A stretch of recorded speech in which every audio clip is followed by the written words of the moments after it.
$1,300 an ounce. This right here is a half ounce. You might be saying, well, what ounce are you talking about? I'm talking about gold. If you were to fill this bottle up, that'd be $650 right there in that little bottle. So 2 of those would equal a full ounce. Gold has rose to a record high, like I said, $1,300 an ounce. So that's piqued my interest in the gold prospecting hobby. I've been prospecting now for about 4 to 5 years, and I go about 5 to 6 times a year. I have found gold in 4 states: California, Colorado, South Dakota, and Texas. Now there's gold in just about every state, so it doesn't matter which state you live in, you can probably go somewhere near you and find some gold. It's very easy to get started and very inexpensive. All you really need is a gold pan and a stream. Now today I'm going to talk about some of the different tools that you'll use for gold prospecting. And you can find some of this wealth in your very own backyard. I will cover 5 of the most common tools used. The first and most important is the gold pan. Gold pan. Very basic tool. We have a metal pan and a plastic pan. Right here I have a plastic pan, and the metal pan is really no different than this. It's just made out of metal. The plastic pan has some ridges here.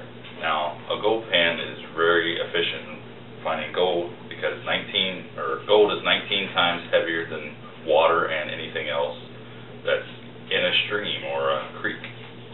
You throw some dirt into here. Hopefully it has gold in it first off, and you move the pan around. Gold is very heavy, 19 times heavier than everything else, sinks to the bottom of the pan. All the light stuff flows off. These little ridges right here help trap the gold and keep it in the pan. And once you get down to very little material, about a tablespoon of material, you bring back the pan and the gold will hopefully be the only thing that's left in your pan, along with some other heavy material, but typically that's where your gold will be, in the very bottom.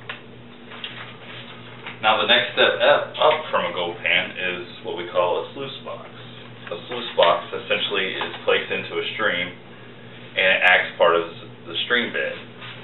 The water will flow into the sluice box and flow out of the sluice box. And the bottom of the sluice box is where the gold's going to stay. So you're going to feed in your dirt or material. Instead of placing it in a gold pan, you're going to place it in here this time. And there's ridges and riffles in your sluice box that are going to trap the gold. At the end of the day, you place this into the gold pan, or the material that's in this in the gold pan, pan it out. Very simple. Now this is a traditional sluice. There's also a high baker sluice, which basically is, instead of using a stream, is going to be a water pump attached to a sluice box, and therefore you can use it anywhere as long as you have a source of water. The last water method we're going to talk about is going to be a dredge, and a dredge is essentially an underwater vacuum cleaner attached to a sluice box. So there's a 2 to 6 inch dredge, which is for hobby use, and a 6 to 10 inch dredge, which is for commercial use. And all that means is the different inch size is the size of the hose. This would be a 2 inch dredge all the way up to a 10 inch dredge would be the nozzle of the hose actually sucking up the material underwater. Like I said, it's an underwater vacuum. And on the end of it is going to be a sluice box. Once again, sluice boxes are used very common through all these methods. Now we talked about the gold pan, the sluice box, and the dredge. Now let's go into some dry prospecting methods. The first is going to be your your dry washer. Your dry washer is essentially a sluice box, but the term dry is in it. Dry meaning that we're not going to be using water. So we'll have a sluice box that's going to be activated using the air method. Usually they use this in the desert climates. The air is going to push up on the sluice box, causing the lighter material to fall off the edge, and the gold is going to get stuck in behind the ridges and riffles. There's 2 ways to activate this: motorized, using gas-powered or electrical-powered energy, or using a foot pedal, which you will actually pump with your foot, causing the gyration of the dry washer. The last but not least method that we're going to talk about is a metal detector, and there's two types.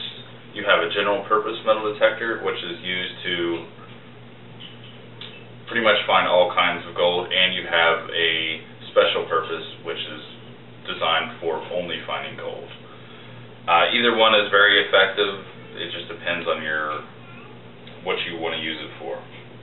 Now, we've discussed 5 tools common to gold prospecting: the gold pan, the sluice box, the dredge, the dry washer, and the metal detector. Remember, $1,300 is a lot of money. So I have enlightened you on the tools to use in gold prospecting. Like I said, gold is found in just about every state. You now have the knowledge of the tools to use. So get out there, get a gold pan, find a stream, and before you know it, you will find some gold in the bottom of your pan too. Thank you very much.